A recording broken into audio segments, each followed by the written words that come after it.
शुभ प्रभात छात्रों, मैं आपकी हिंदी की अध्यापिका ममता सिंह आज आप लोगों को कक्षा 9वीं से विषय हिंदी लोक भारती से चौथी कविता किताबें गुलजार द्वारा रचित है वो सिखाने जा रही हूँ।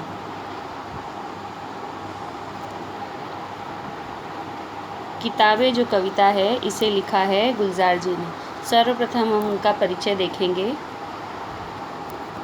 इनका जन्म गुलजार जी का जन्म 18 अगस्त 1936 में दीना झेलम जिला पंजाब, ये जो हमारा देश आज़ाद नहीं हुआ था तब इनका जन्म हुआ था, तो ये स्थान का नाम दिया है झेलम जिला पंजाब में हुआ था। गुलजार जी का मूल नाम संपूर्ण सिंह कालरा है। ये एक कवि, पटकथा लेखक, फिल्म निर्देशक, नाटककार होने के साथ साथ हिंदी फिल्मों के प्रसिद्ध गीतकार भी हैं।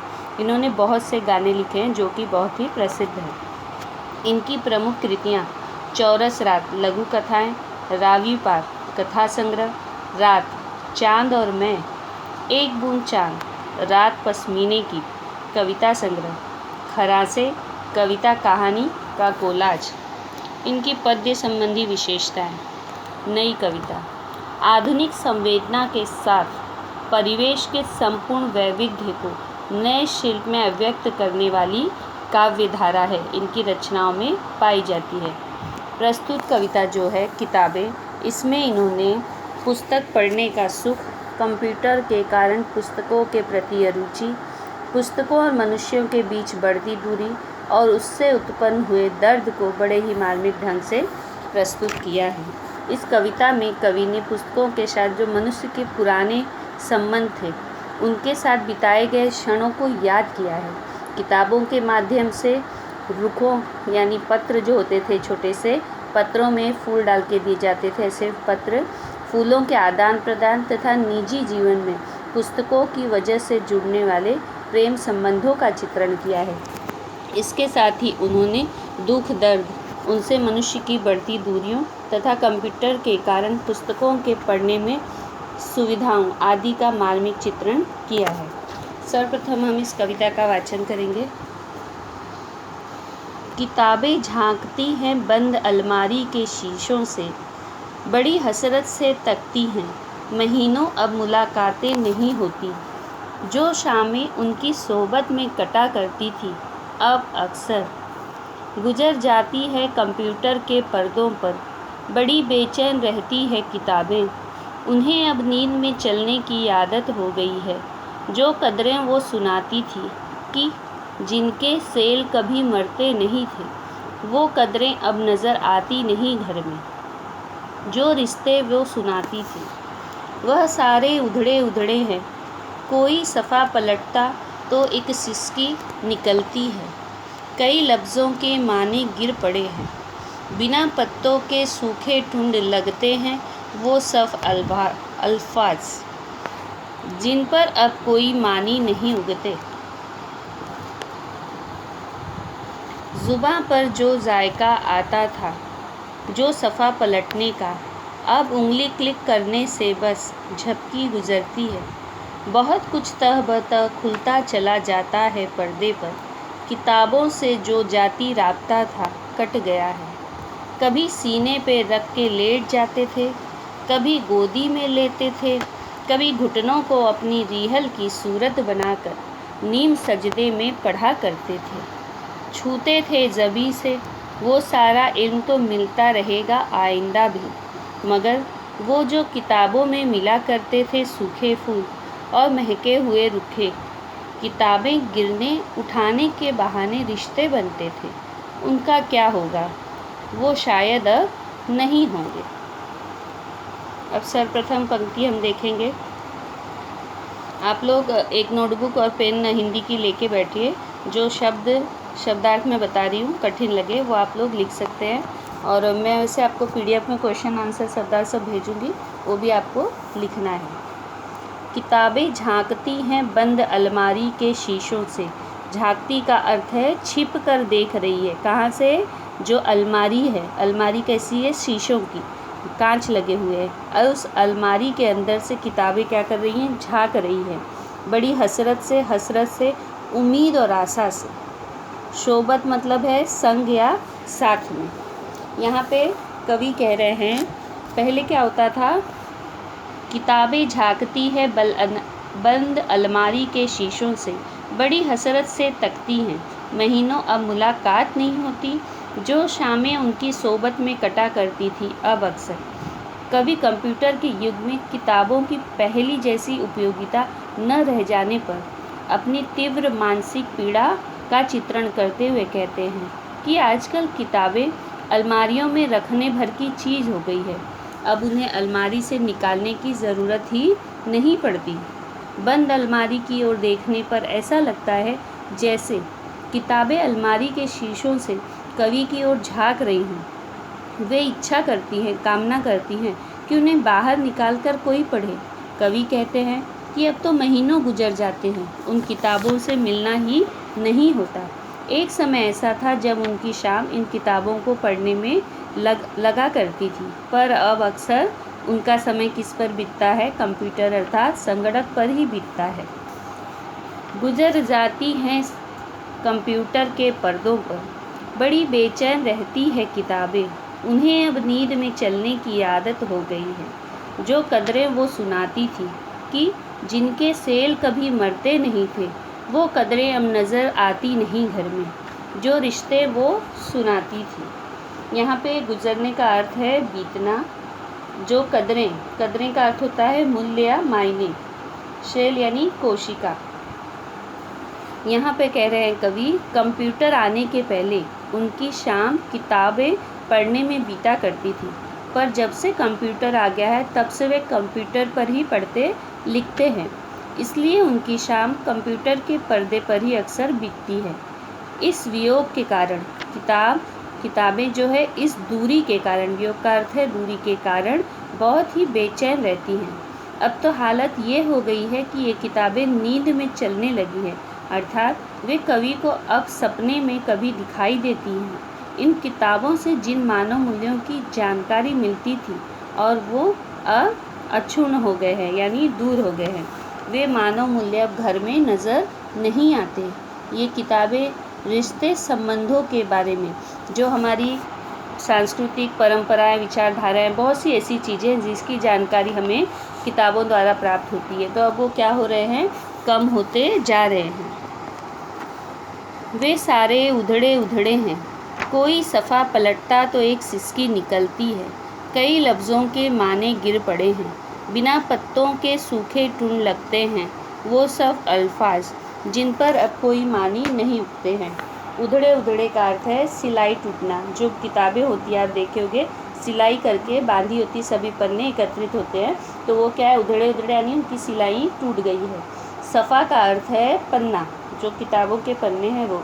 सिसकी निकलती है यानी धीरे धीरे रोते हैं। जब छोटे बच्चे रोते हैं तो आपने देखा होगा कि धीरे धीरे रोते हैं, बड़े भी रोते हैं, कई बार ज़ोर से नहीं रोके, सिसकी लेते हैं यानी धीरे धीरे रोते हैं। लफ्ज़ों के माने यानी शब्दों के अर्थ क्या हो गए, धीरे धीरे ख़त्म होते जा रहे हैं, कम होते जा रहे हैं। ठुंठ, बिना पत्तों के सूखे ठुंठ लगते हैं। जब पेड़ पे से सारे पत्ते झड़ जाते हैं तो जो पेड़ की अवस्था होती है वो क्या कहते हैं, वो सूखे ठुंठ लगते हैं। अब यहाँ पे इसका अर्थ हम देखेंगे। कवि किताबों की प्रशंसा करते हुए कहते हैं कि ये किताबें रिश्ते संबंधों के बारे में बताती थी। वे सारे संबंध अब उधड़ गए हैं, टूट से गए हैं। अब वे उन किताबों का कोई पन्ना पलटते हैं तो उनकी हालत देखकर उन्हें रोना आता है और उनके गले से सिसकारी निकलने लगती है। इन पन्नों से कई शब्दों के अर्थ फटकर गिर पड़े हैं। बिना अर्थ वाले शब्द ऐसे दिखाई दे रहे हैं जैसे वे बिना पत्तियों वाला कोई ऐसा ठूंठ हो जिस पर कोई अर्थ नहीं उगने वाला है। ये बोल रहे हैं कवि, इन पन्नों से कई शब्दों के अर्थ फटकर गिर पड़े हैं, निकल गए हैं, और वो किताब कैसी लग रही है, जैसे कोई बिना पत्तों वाला पेड़ हो। बिना अर्थ वाले शब्द दिखाई दे रहे हैं, जैसे वह बिना पत्तियों वाला कोई ठूंठ हो जिस पर अब कोई अर्थ नहीं उगने वाला है। ज़ुबां पर जो जायका आता था, जो सफ़ा पलटने का, अब उंगली क्लिक करने के बस झपकी गुजरती है, बहुत कुछ तह खुलता जाता है पर्दे पर। किताबों से जो जाती राब्ता था वो कट गया है। अब यहाँ पे ज़ुबां का अर्थ है जीभ, जायका का अर्थ होता है स्वाद, और यहाँ पर क्लिक करना यानी उंगली से बटन दबाते हैं, उसे कहते हैं क्लिक करना। झपकी गुजरती है, पलक झपकते ही। कुछ तबत परत दर परत यानी एक के बाद एक आते हैं। यहाँ पर जाति राब्ता, जाति का अर्थ होता है निजी, राब्ता का अर्थ है संपर्क या संबंध। अब यहाँ पे कवि कह रहे हैं, कवि पुस्तकों और कंप्यूटर पर पृष्ठ पलटने के तरीकों के बारे में कहते हैं। किताबों के पृष्ठ पलटने में जीभ को एक प्रकार का स्वाद मिलता था। अब कंप्यूटर पर उंगली से क्लिक करने पर पृष्ठ पलक झपकते बदल जाता है। पन्ने जब हम लोग किताब पढ़ते हैं तो पलटने के लिए उंगली का प्रयोग किया जाता है। कई बार पन्ने अगर नहीं पलटते हैं तो लोग जो उंगली से पन्ने पलट रहे हैं उसको जीभ में लगाते हैं, फिर पन्ने पलटते हैं। तो जो किताब के पन्ने होते थे, जो उसमें केमिकल यूज़ होता है या जो भी उसकी स्वाद होता है, खुशबू रहती है, वो जीभ में लग जाती है। तो बोलते हैं जो जायका स्वाद मिलता था वो नहीं मिलता है। क्यों? क्योंकि लोगों ने अब किताबें पढ़ना ही बंद कर दिया है और उसके स्थान पर कंप्यूटर का प्रयोग करते हैं, जहाँ की उंगली दबाते ही, क्लिक करते ही क्या होता है, जैसे पन्ना पलटने के लिए उंगली का प्रयोग होता है, यहाँ उंगली क्लिक करते बटन क्या होता है, जो पिक्चर्स होता है वो बदल जाता है। तब खुलता है, एक के बाद एक पिक्चर आने लगता है, दृश्य दिखाई देने लगता है। अब कंप्यूटर पर उंगली से क्लिक करने पर पृष्ठ पलक झपकते बदल जाते हैं। पर्दे पर मनचाहे ढंग से एक के बाद एक कोई भी पृष्ठ खोला जा सकता है। इसके कारण लोगों का किताबों से बना हुआ निजी संपर्क अब टूट गया है। कभी सीने पे रख के लेट जाते थे, कभी गोदी में लेते थे, कभी घुटनों को अपनी रिहल की सूरत बनाकर नीम सजदे में पढ़ा करते थे।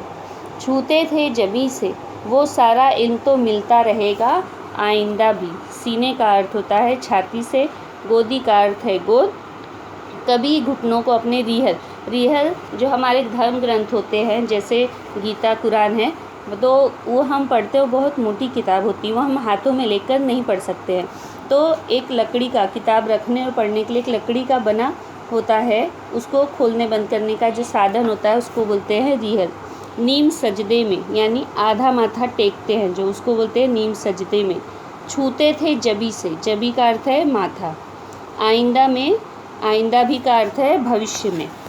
यहाँ पे कवि कह रहे हैं कि कभी सीने पे रख के लेटते थे, कहने का अर्थ है कभी किताबों के संपर्क के बारे में बताते हुए कहते हैं कि किताबें पढ़ते समय वे किताब को कभी छाती पर रख के लेट जाते थे, तो कभी उसे गोद में रख लेते थे, कभी अपने घुटनों को रिहल की तरह बनाकर पुस्तक उस पर रखकर आधा माथा टेक कर पढ़ते थे।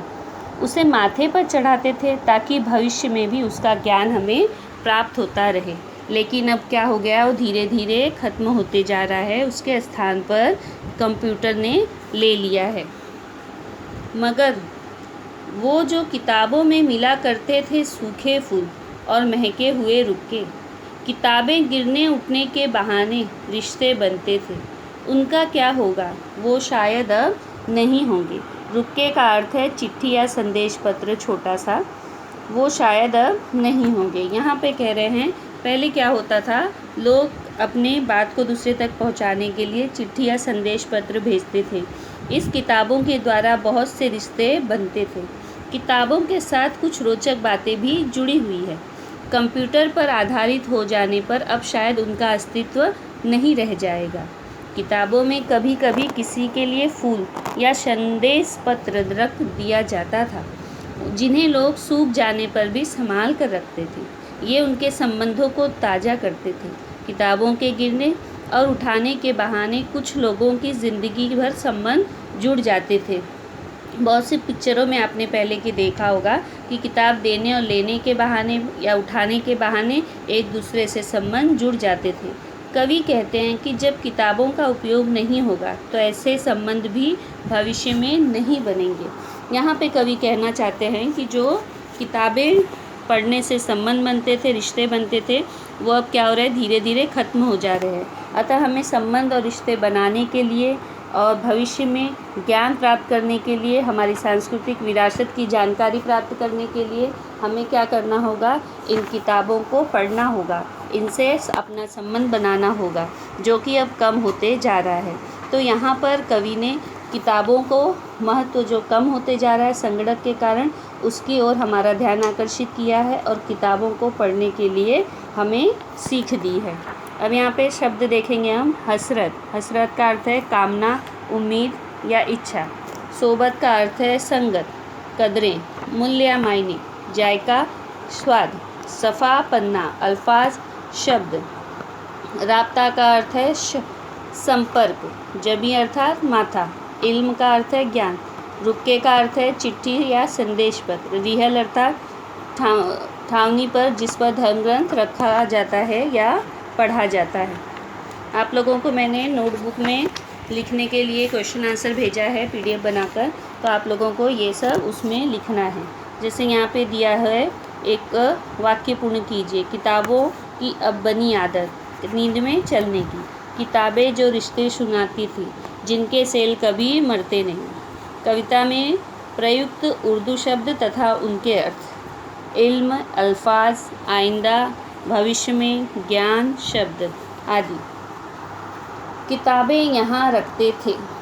कहाँ रखते थे? सीने पर, गोदी में, घुटनों पर, माथे से लगाकर। इसी प्रकार से यहाँ पे युग शब्द दिया हुआ है, आप लोगों को ये भी पूरा करना है। जैसे पहला है घर, घर, घर घर, ये आपको ये वाक्य पूरा करना है। दूसरे उधड़े, उधड़े। तीसरा भला बुरा। चौथा प्रचार, प्रसार। पांचवा भूख, प्यास। भोला, भाला। तो यहाँ पे आपको इसका वाक्य लिखना है, ठीक है। ये आप लोगों को उम्मीद है कविता समझ में आई होगी और आप लोग किताब का महत्व समझोगे। कंप्यूटर का प्रयोग करो, नहीं करो ऐसा कोई नहीं कह रहा है, लेकिन साथ ही किताबों के महत्व को समझो और उसे भी पढ़ने की कोशिश करो, जिससे कि आपको हमेशा ज्ञान मिलता रहेगा, ठीक है। इसी के साथ मैं अपना स्पष्टीकरण समाप्त कर रही हूँ। धन्यवाद।